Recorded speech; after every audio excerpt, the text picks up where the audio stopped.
My name is Upatissa. We live in extremely fortunate times to be born human beings and to have access to the teachings of the Buddha. Today, 26 centuries after the demise of Lord Buddha and his chief disciples, a small number of bhikkhus still aspire to practice the Eightfold Noble Path, having relinquished the material world. Bhante Candana is one of them, but his noble endeavors are unsustainable without our support. So, if you feel inspired by Bhante's teachings, please consider. A timely donation from the right places goes a long way to prolong the Buddha's dispensation. May the blessings of the Triple Gems be with you. Sukhi Hotu.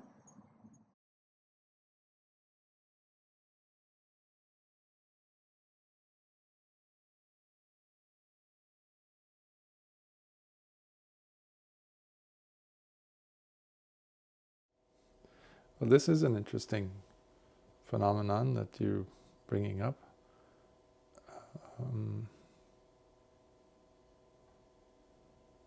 In regards to the Dhamma, and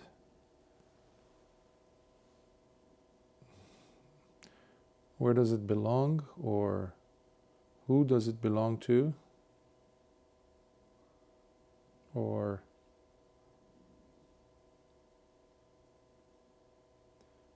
is there a culture, a people, a region that one should presuppose or take it as the place where Dhamma is at home versus other places?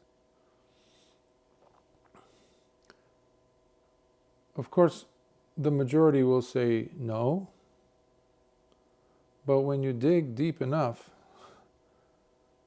you see that there is this belief in people's hearts, in their minds, where they think or they feel that yes, in fact, there is. I can clearly remember,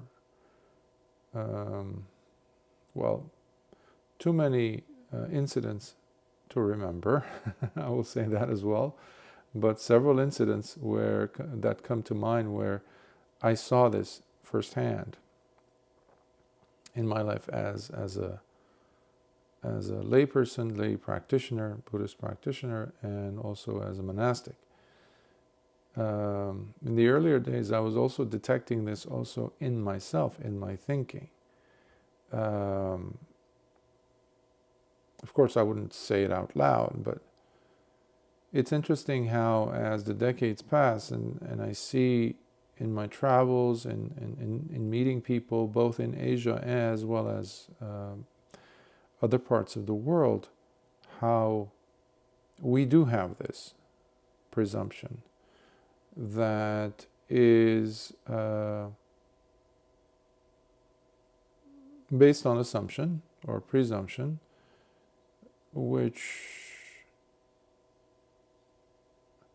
makes us feel that yes, there is a group that is in fact the legitimate owners or the inheritors, the lawful or rightful representative race or culture to speak about the Dhamma, to be living the Dhamma or something of that sort. So, but there's no such thing. So there's no one who owns the Dhamma. If the question is, who owns the Dhamma? There's no one who owns, who can say, we are the legitimate owners of the Dhamma. Of course, if you go to certain parts in the world, cultures, as I was saying, there's some groups that it's very much ingrained in their DNA, in the way they think, that yes, this is our culture. We see ourselves as such. And that is beyond the Dhamma, beyond Buddhism as such. You find this in other cultures, such as in Christianity or Christian people, certain individuals, and groups of people, ethnic groups, who identify themselves as the legitimate representatives. Meanwhile, the practice itself goes far beyond any skin color or ethnic background, any cultural upbringing.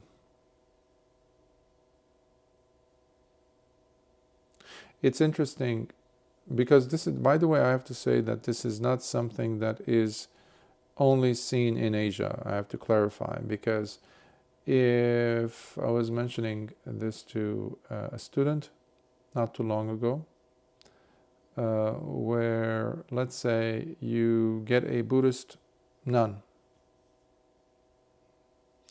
in robes, shaven head, and she's Caucasian though. She's a Westerner. And you place her in the middle of somewhere, central part of, modern Western city. Let's say in Europe somewhere. Or in the US. And then she's a practitioner. Legitimate, 100% dedicated practitioner of the Dhamma. Knowledgeable in the Dhamma. But then you bring in an Asian woman. I mean, she could be Sri Lankan, Indian, Korean, Tibetan, Burmese, Thai, Chinese, whatever. That can be easily seen as and identified as, yes, this individual is a Westerner and this individual is from Asia. Now, this second person, you put her in robes, shave her head, eyebrows and all, and then you have her stand there next to the Caucasian, Western, Buddhist nun. Guess who will have automatic legitimacy, as it were, to be seen as, she's Buddhist. Even by those who can identify, let's say, a person, a practitioner of a different religion from Buddhism. So, unfortunately, the way we are, the human species is made up is we have the tendency to go ahead with whatever upbringing or distortions we have in our ways of thinking. In this case, the second person we presented in this hypothetical has nothing to do with Buddhism. She might be an atheist, she might be a Christian, she might be something else. Or she might be actually born and raised in Europe. But because of the fact that she looks a certain way, immediately we presume. And that has more to do with the ignorance that we have in general. And because of our propensity or drive to go ahead and immediately reach for conclusions, in wanting to make quick judgments by what the sense doors are picking up. By saying, this is this, or this is that, oh yes, without giving it the benefit of doubt and just saying, wait a minute, let me find out. So we like to bundle things, we like to simplify things, overgeneralize things, and that has to do again with our tendency to, again, simplify, but it comes from ignorance, which sadly also will connect with prejudice. Racism even. People presume, by the way, that racism is in the West. It's something that has to do with the, with the European or white or Caucasians have come up with this, or it's something, a phenomenon that happens that with them only, in contrast to or against everyone else who's not Caucasian.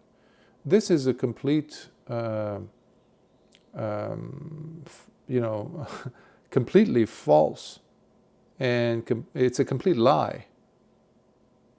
It's completely a lie. It's actually been perpetrated on the minds and in our culture, especially during the last few years.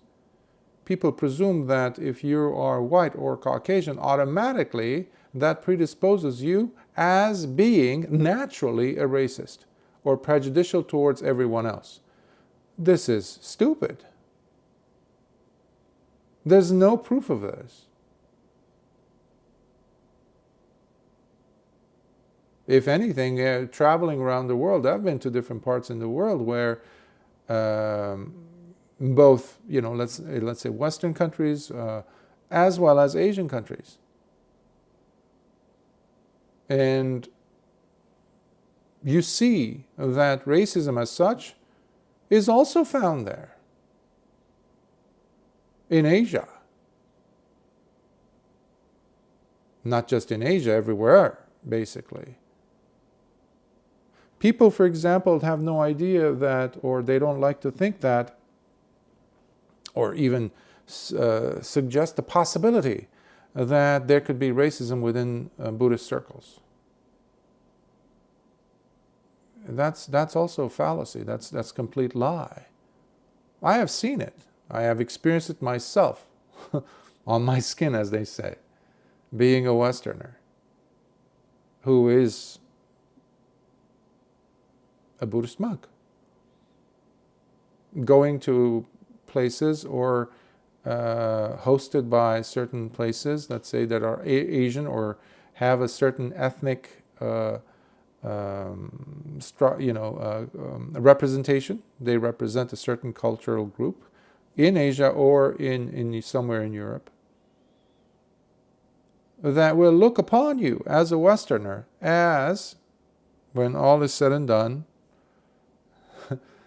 in the presence of others who come in from, let's say, Asian countries, you will see clearly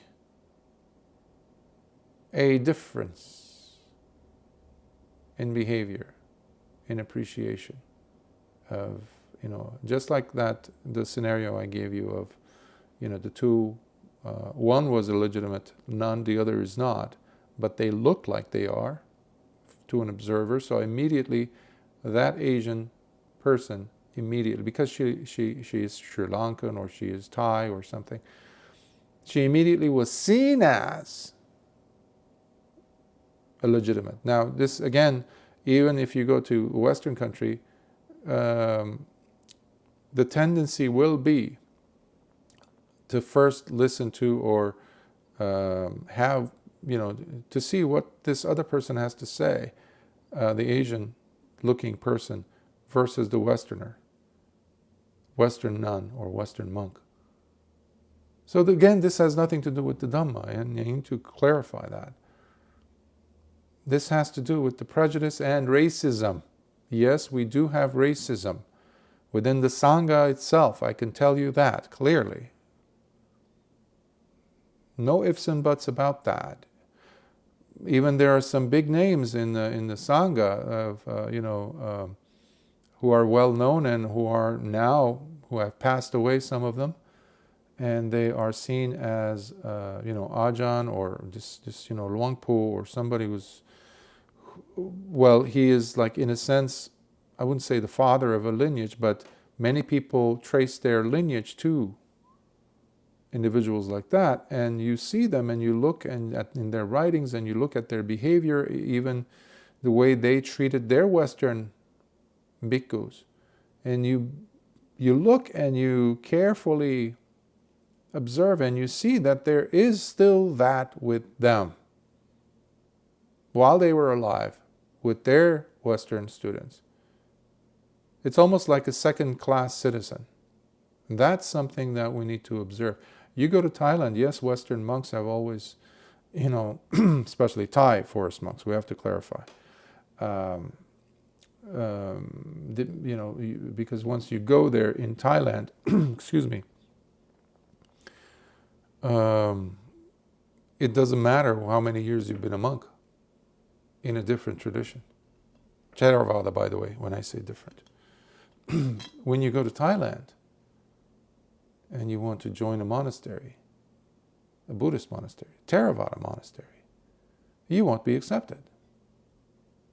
Soon enough, they will demand that you change your robes, which means that you have to retake your, the ordination has to happen again.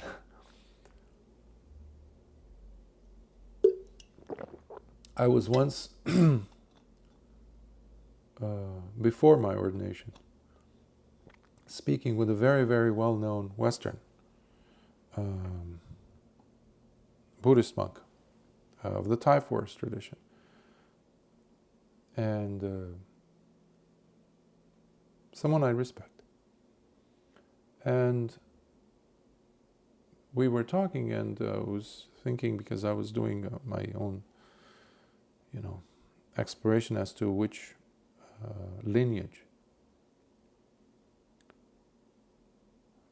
So, long story short, as they say, it came to, well, what if I ordain and one day I come to Thailand and visit and stay at your hermitage or monastery? And he said in the nicest way he could, he said, well, you need to, after some time, if it becomes possible, and even if you become a monk for many years and you come in, sooner or later you need to retake Upasampada. We call it Upasampada, is the higher ordination or the full ordination, which makes a person a Bhikkhu, full Bhikkhu. And I thought I misheard him, and I asked him again, and he said, yes, you need to. Why? He didn't, he was trying to be cordial, but basically I asked him one simple question. How many upasampadas did Lord Buddha give? How many types of ordinations did Lord Buddha? How many higher ordination types, genres, or classifications of upasampada? He paused and he said, just one. And I said, exactly. That is my understanding as well. However, you're telling me something else. You're saying you get an ordination in this other group of Theravada monks and you come over here in Thailand, you will get... Well, basically, it was narrowed down to, like in the case of Thailand, not just Thailand, by the way. If you go to Sri Lanka as well, many groups will not accept you if you have been ordained as a Theravadan Bhikkhu, legitimately, with the right number of bhikkhus, following the Vinaya. You go to Sri Lanka or to Thailand, especially within these, sects that hold themselves as being more pure, let's say. The Dhamma is pure. People are the ones who pollute it, especially such individuals who hold on to these pseudo, rules that is completely coming from their own prejudicial ways of thinking, which has nothing to do with the Dhamma. So here was a Westerner talking to another Westerner, legitimizing a prejudicial structure within the Thai forest tradition. And they are never going to be seen as an actual 100% legitimate Thai Buddhist monk. That's another thing which no one wants to talk about. A Westerner Thai forest monk will never be seen by the Thai public, when all is said and done, as a Thai monk would be. And this doesn't have to do with the Thai culture. This doesn't have to do, ultimately, this doesn't have, of course, nothing to do with the Dhamma. This has to do with the ignorance that people have. That's what I'm trying to say.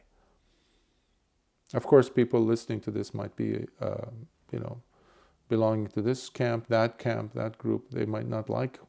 But the fact is, the Dhamma that is happening in our eyes, the observable portion of the Dhamma, has, when I say our eyes, is very much smudged and polluted. Especially when you go behind closed doors, when you see people interacting on a day-to-day basis, when all the bells and whistles are taken away, as it were, and you see people for what they are. That's the layer that I'm addressing, layer of human experience interaction. That is where you find racism, absolutely. You find racism, I was in India, for example, I was exposed to racism by certain groups of individuals, Indian, let's say. I was exposed to racism even in Armenia. In parts of Europe, yes, by North Africans. In Western Europe, by North Africans. So it's a, I wouldn't even say it's a human problem, but it's an ignorance problem. It has to do with ignorance. Because Lord Buddha was Asian, There was one teacher who used to insist that Lord Buddha was a Caucasian, because in the suttas it says that he had deep blue eyes. So he must be Caucasian. So he was pushing for that in his mind. So he had his own racist proclivities. So this thing with ethnocentrism or isolationist ways of looking, or racist or prejudicial, they're ugly. Just like those people who think that sexism only happens against women by men. As a man, growing up as a layperson, especially in the West, in America specifically, in California, where I spent over 30 years, I can tell you clearly, not just myself, the hundreds and hundreds of other men that I've come across and interacted with, business and all that, I can tell you, I've seen more sexism from women towards men than from men towards women. In institutions, in organizations, in hierarchies, business and all that, and agencies. So it is quite remarkable how stupid we are in labeling a group and saying, oh, you guys are like this. You are the racists. You are the sexists. When the person who's pointing the finger is in fact those things. But this brings, again, the attention back to the individual. And laziness. Laziness should never be minimized in this case, in its role. Because the person who looked at that Buddhist nun and then looked over and saw the Asian-looking nun did not want to spend the time to ask. Or, even easier thing would be to look at the behavior of both of these, or either one of these, and then make the judgment. And then have the curiosity. Because I guarantee it, if the Buddhist nun is living the Dhammic life, her behavior is absolutely going to resonate. It's actually going to be reflected in her behavior, the way she sees the Dhamma, lives the Dhamma. And anyone who doesn't, whether in robes or not, will also reflect what's going on inside of them. I mean, it's this basic knowledge, right? Basic understanding of human behavior. So what you have here is also individuals who try to play the part, walk the part, dress the part, and a public that is saying, okay, as long as you're walking like that and you're wearing it like that and you're sounding like that, then I will take you as such. Whether your life is about the Dhamma, whether it is anchored on the Dhamma, whether you are speaking Dhamma at all, and whether you are on the path of Dhamma. Most people don't have the time for that, to consider these factors. Hence, racism or prejudice or being isolationist or whatever you want to call it, it's just laziness. Also, it can be attributed to that because it requires some energy from us and curiosity to ask the question, well, wait a minute, am I accurate in my position holding towards this? Am I being fair? That's another thing. Oh, they're all like that. You are all like that. I've heard this so many times from Asian people. Like, why? Have you spoken to us? What is this us thing, by the way? My dad used to hold his hand out and he would say, do you see any of these fingers being the same as any other on the same hand? So each of us are different. Us. There is no us as such. So you need to see the person for who they are, irrespective of the color, the way the eyes are shaped, the nose, and the height and things like that. It really is stupid. Lord Buddha did not care which part of India his students were coming to listen to him. India is vast.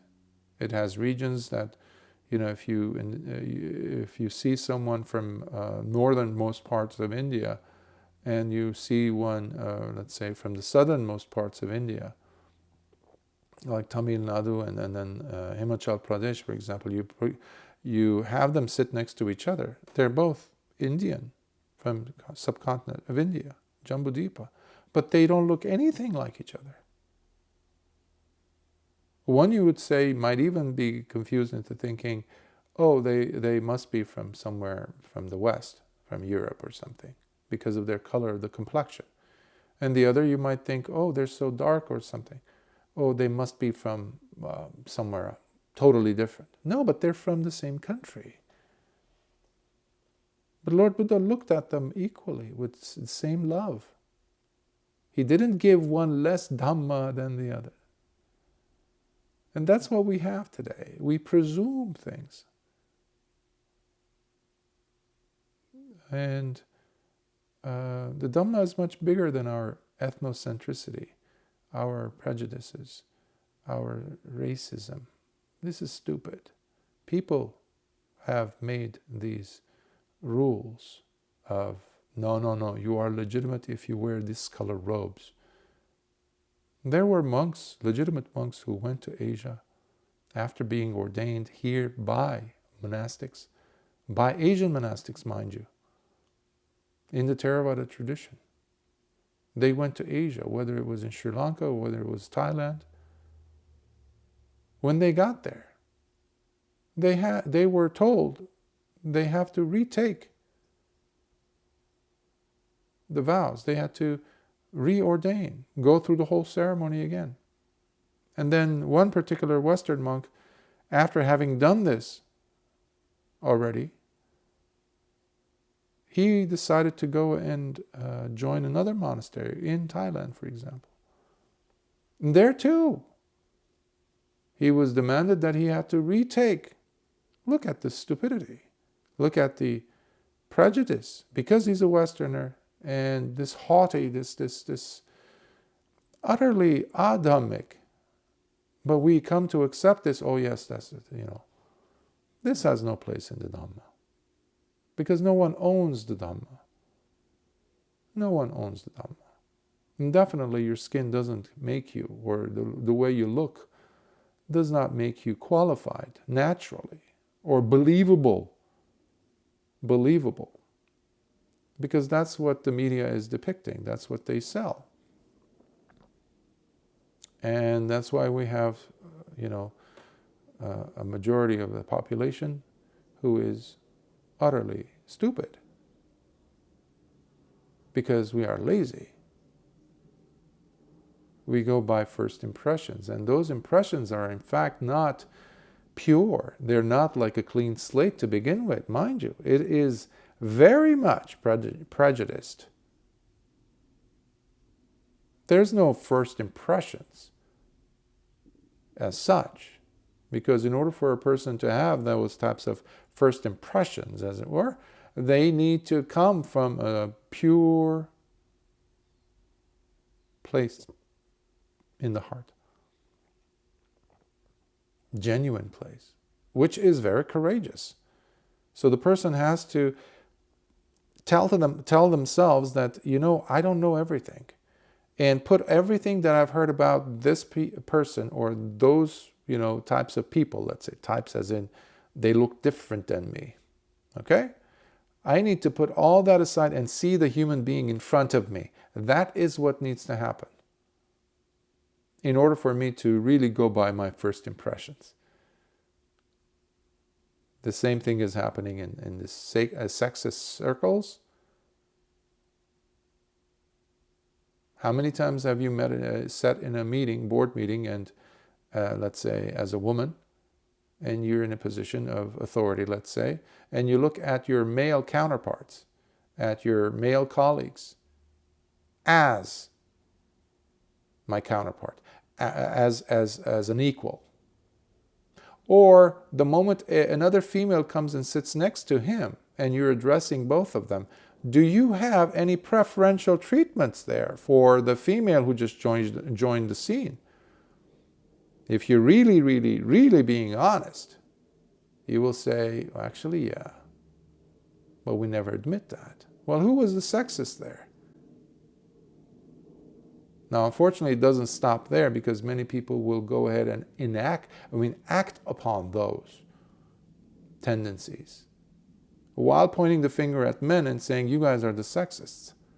That's why it's completely topsy-turvy, what we have. The separation of society, and in fact, dismantling of society and of the family unit. This feminist and all that business that started by the Rockefellers, actually. Had nothing to do with women. So it's a virus. It's a parasite in people's minds, which promotes baser instincts, baser, vile instincts of not seeing the person across from you, other than this bundle of labels that you've been taught from school, by society, by the TV, and start presuming that your partner or your colleague, whatever, is out to get you, which basically is at the base of also racism. The person is trying to protect oneself, by quickly, lazily running to conclusions without sitting down and saying, wait a minute, what am I doing? Have I met this person before? Do I know their family history? Do I know how he or she behaves in this and that situation? Let me listen to them. Let me watch them. Let me observe them. That is because that itself is missing, you have this world. And the media, the propaganda war machine, is always going to have new wars.